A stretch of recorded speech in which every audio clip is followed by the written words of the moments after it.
Perdana Menteri PM Israel, Benjamin Netanyahu, keracunan makanan hingga didiagnosis mengidap infeksi usus.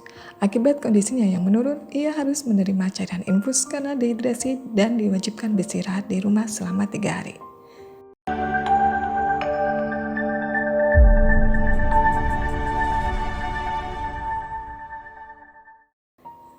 Menurut pernyataan resmi dari kantor Perdana Menteri Israel, Netanyahu mulai merasa tidak enak badan pada Sabtu malam 19 Juli 2025. Ia kemudian diperiksa langsung di kediamannya oleh Profesor Alon Hershko, Kepala Departemen Penyakit Dalam di Pusat Medis Hadassah Ein Kerem, Yerusalem.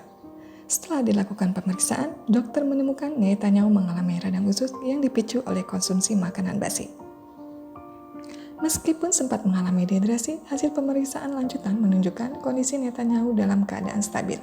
Ia kini menjalani perawatan dengan menerima cairan infus untuk mengatasi dehidrasi akibat infeksi tersebut.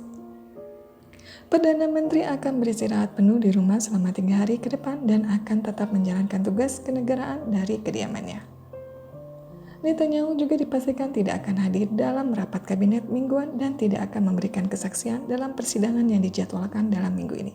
Meski begitu, ia dilaporkan tetap sadar penuh selama masa pemulihan. Ini bukanlah kali pertama Netanyahu mengalami gangguan kesehatan dalam beberapa bulan terakhir. Pada Mei 2025, ia menjalani kolonoskopi rutin di Pusat Medis Shaarei Zedek, Yerusalem.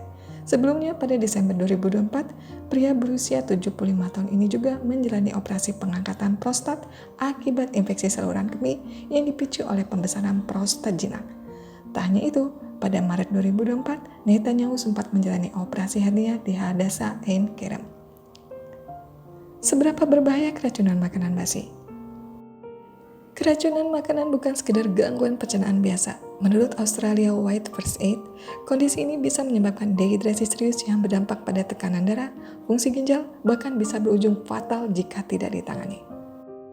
Gejala umum keracunan makanan yaitu kram perut, mual dan muntah, diare, demam, mulut kering, penurunan produksi urin, dan tekanan darah rendah.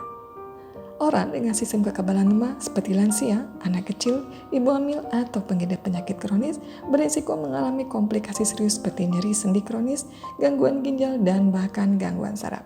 Keracunan makanan biasanya disebabkan oleh konsumsi makanan yang terkontaminasi bakteri seperti Salmonella E. coli atau Staphylococcus aureus yang sering ditemukan dalam makanan mentah, basi, atau tidak dimasak dengan baik. Untuk menghindari keracunan makanan, pastikan selalu menyimpan, mengolah, dan mengkonsumsi makanan dengan cara yang higienis dan benar.